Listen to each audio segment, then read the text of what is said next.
Why, hello there, Trailblazers fans. Chris Burkhardt here, and as you heard my daughters there in the intro, this is the maiden voyage of the 1977 podcast with yours truly. A little something I whipped up in the shop, right? Sitting there being creative.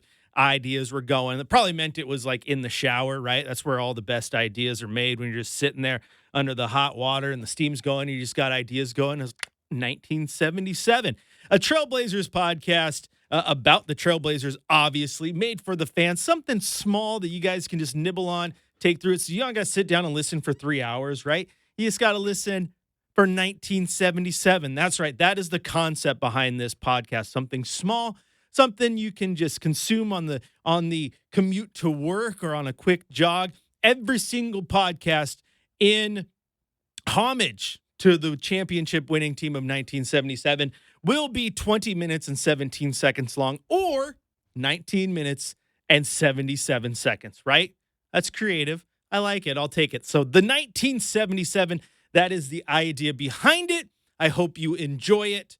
Just 19 minutes and 77 seconds of Blazer talk every single week. And the idea, too, is we're going to get this out here every single week. One episode a week is kind of my goal, but you might have weeks where you get 2. You might have weeks you get 3. I might even have a special guest and cut it into 3 segments so that, again, every single episode, 19 minutes and 77 seconds long. Maybe over the course of time, this thing kind of grows a little bit. You enjoy it, and maybe we find ways to expand, but at its core, it's always going to be the 1977. I am your host, Chris Burkhardt. For those of you who know me and are listening because you're returning listeners from my other various ventures, thank you.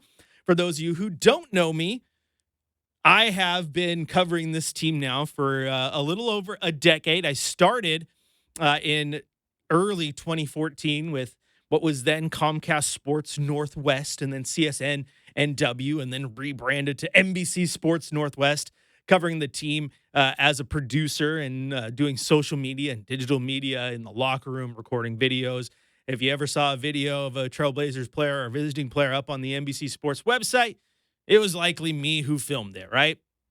Traveled with the team for years in that capacity, also getting up our live shots for Rip City Live and Talkin' Ball, some of those shows that y'all remember fondly. Got post-game content for Blazers Outsiders, which ran for a few years, as well as our post-game show there. And currently, I work at Rip City Radio, where you can hear me on Courtside Monday, which happens on every Monday during the Trailblazers season, unless the Blazers are playing on that Monday. And sporadically throughout the summer, you take summer breaks sometimes on Courtside Monday, but we're not going to take breaks here on the 1977. My goal is to get an episode out, like I said, every single week. If there's a week where there was no Blazer content, and there hasn't been Blazer content for months because they're not in the playoffs or what have you, we're still going to find things to talk about. Maybe it becomes NBA podcast for that day. Maybe it becomes one of those podcasts where you sit down and you're like, you know what? I just want to talk about my 5 favorite Blazers, my all-time starting 5, or, my all-time starting 5, or unsung heroes of Blazers, memories past, or whatever, what have you. We're going to find ways to get in. The best way for you to get in on this is you can, find me on X or Twitter, whatever you like to call it, at Chris J. Burkhardt. Send your comments, your questions, or concerns, and we'll get things going there. We'll get some social going for this bad boy as well. And not this episode, but eventually we're going to get going so that we're going to find ways to do live streams of the 1977. So you can jump in and get in on the comment section. And of course, those don't have to be bound by my rules. We can record for 19 minutes and 77 seconds, but then we could keep talking, play video games, do the Twitch thing, be like all the youth, be like one of the cool kids, right? Have some fun. But at the end of the day, I want to give you, the Blazer fans, something you can enjoy. It doesn't take much time out of your day. You can listen to this, like I said, the commute to work, podcast is done. And that's nice. Again, you don't want to commit. Sometimes you like long podcasts. I like long podcasts. I've listened to the ones where you listen to a quarter of it on your commute to work. You listen to another chunk of it on your commute home, and then you have to listen to the second half the next day. That's not what this is. A little bit smaller bites for you to chew on, which is good at the end of the day. But that's enough about what the podcast is going to be. Let's just get into talking Blazers, since that's what this is going to be all about. As of this recording, Blazers looking to start their preseason action on Friday up in Seattle against the Clippers. Then you got a Sunday game against Sacramento. Then you have 2 home games, one against a team that I cannot pronounce, a team from overseas, and another team being the Utah Jazz. And that is huge. 4 preseason games. And then you got the start of the season where you got the home slate against the Warriors and then a doubleheader against the Pelicans, 3 games to start out the 2024-2025 campaign. And plenty of news to talk about with regards to the Blazers. I think the biggest news that fans are excited about, I'm excited about, is that news that the Blazers have partnered with Sinclair Broadcasting. So now games are going to be available on K2 Channel 2. They're also going to be available on Sinclair affiliates for those of you living in Eugene, in Grants Pass, in Coos Bay. As Dwayne Hankins said when he was on with us on the Rip City Drive a few weeks ago, that this deal with Sinclair expands their reach by 4 times the amount of TVs that they're going to be on, which is huge. Also kind of reminiscent of those days where you could just flip on KGW and have a game. I think it's big time for young Blazer fans to be able to turn on the TV and watch. So this is big time for the Blazers. I think also Blazer Vision is part of that, a streaming option. You can watch over the air for free, or you can pay for the streaming option and have the Blazers at your fingertips on your phone wherever you go, which is pretty cool. And the big thing for the Blazer Vision that I'm excited about is the ability to watch archive games. Like when we were talking to Hankins about it, it's like, in theory, you can go in. It's like, there was this game against the Kings back in 1999. It was my very first game I ever went to, and I really want to be able to watch it again. With Blazer Vision, you can. And that's awesome. More ways to consume Blazer content is never a bad thing.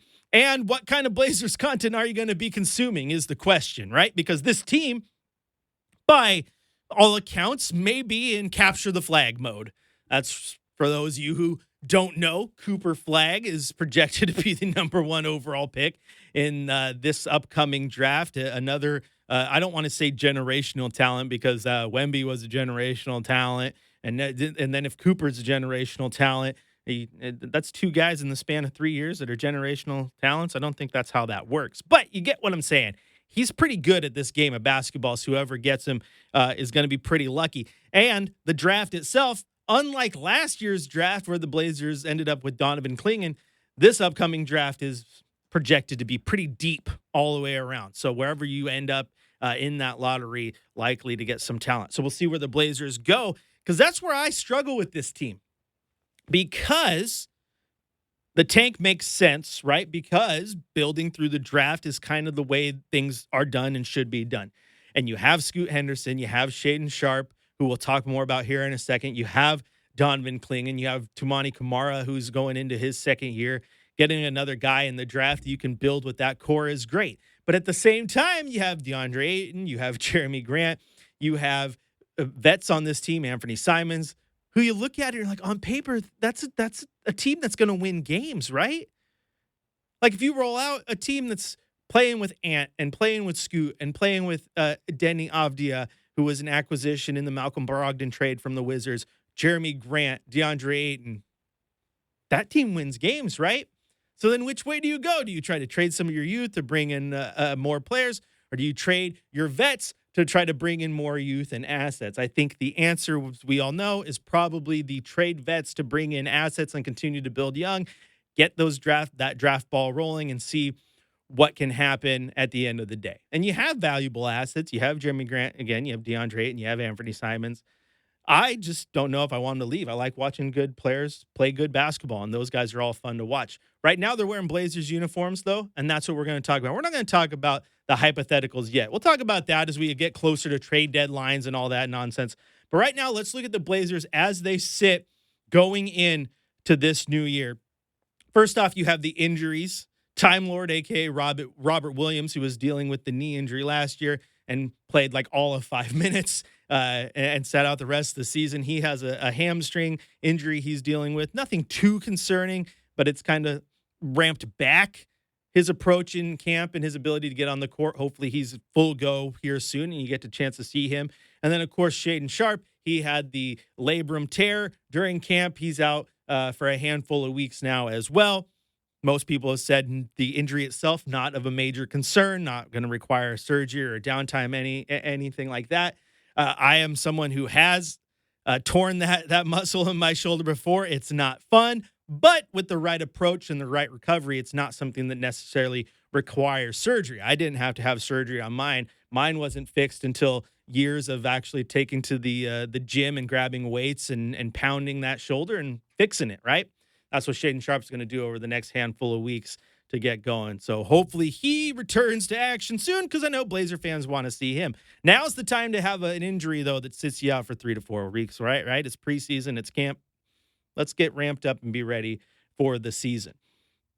I, for one, want to see Shea back in that lineup as soon as possible, though, because I have high hopes for him. I have always compared him to a young Tracy McGrady. Again, not that I think he is going to be Tracy McGrady, but boy, he looks like him and plays like he did that rookie year in Toronto, and I hope that he can continue to excel. He's got freak athleticism, the shot's starting to flow, the confidence is there. It's just a matter of getting on the court, and you can't get on the court when you're injured.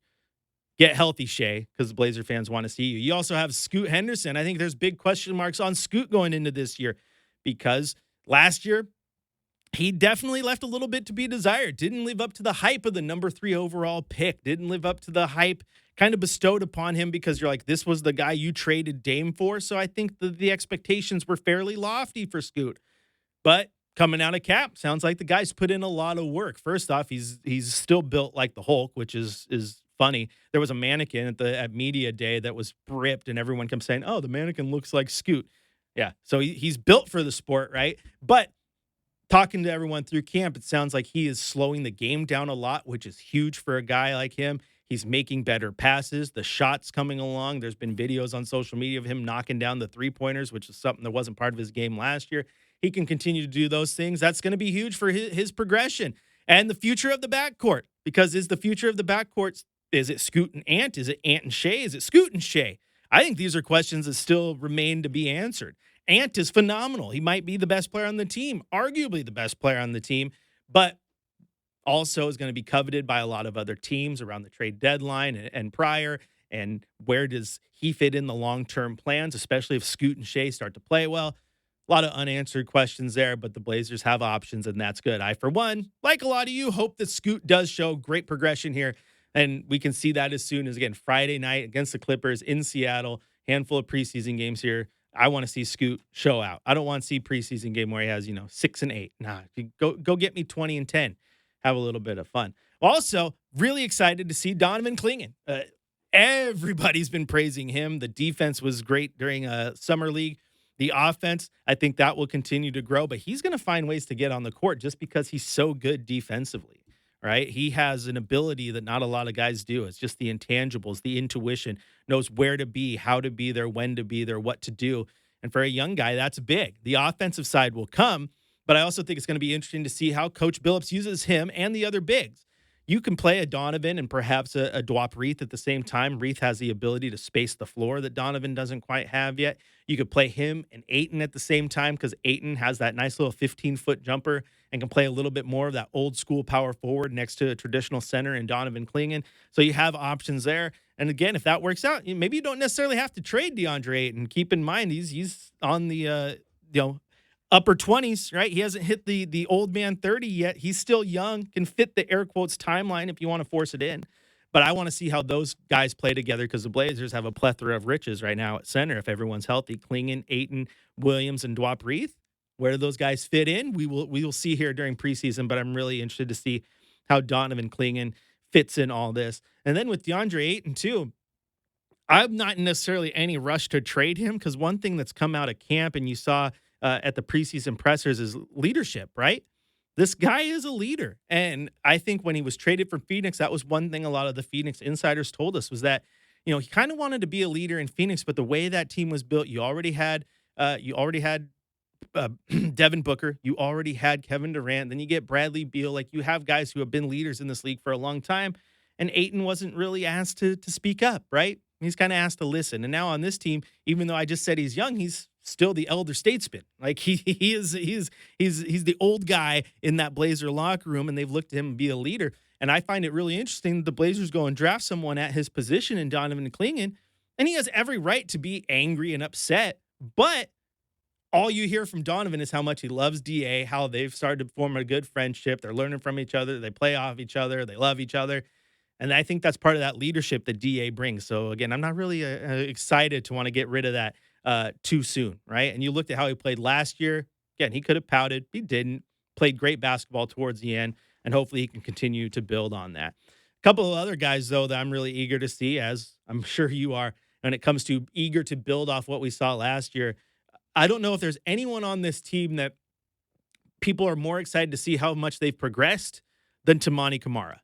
And Toumani Camara was kind of I use the term loosely to not be disrespectful, but he was a throw-in in the Damian Lillard trades, right? Okay, we're going to get this guy, second-round pick, but it's just makes things work. We'll see what. He came out of the gate and played so good defensively that there was no reason for Chauncey to not have him on the court. Like, he gave Chauncey a reason to play him. Basically said, you can't afford to take me off. I'm too good right now. And he played so well on that side. And as the year progressed, you started to see that offensive side get better. And if he improved on that even more so during the offseason, which I fully expect he did, and can become that true 3-and-D wing that is so highly sought after in this league right now, then the Blazers, they got themselves a gem in that deal. Love what he brings defensively. If the offensive side catches up and he can become a knockdown three-point shooter, man, you're even better for it. And of course, look at all the names on this team you haven't even mentioned that I'm excited to see. How many Blazer fans are excited to see Denny Avdia? Haven't seen him play yet.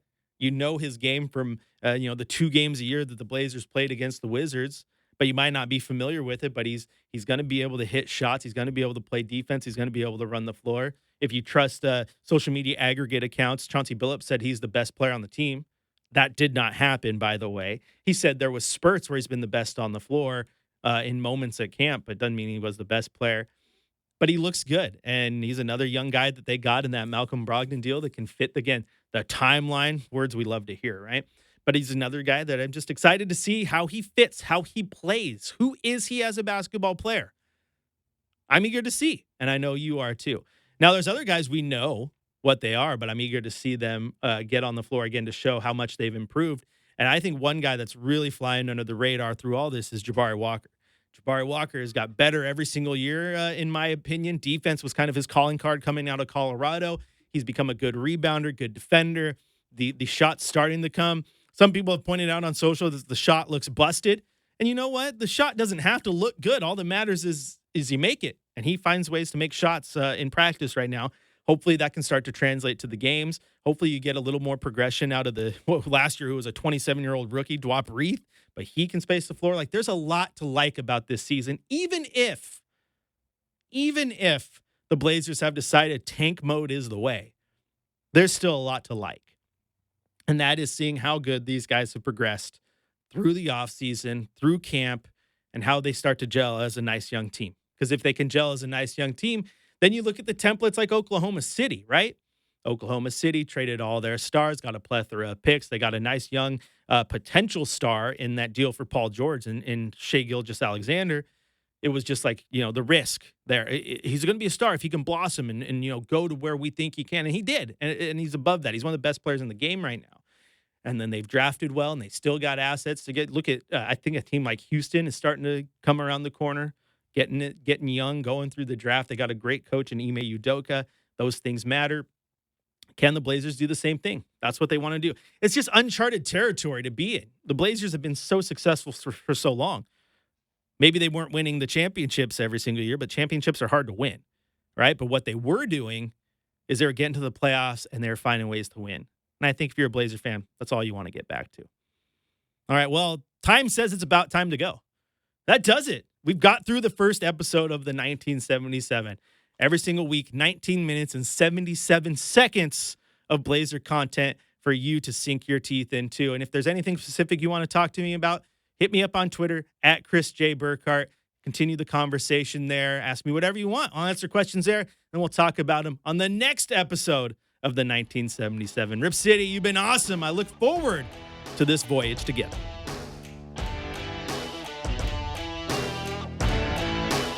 You've been listening to the 1977 podcast. See you next time.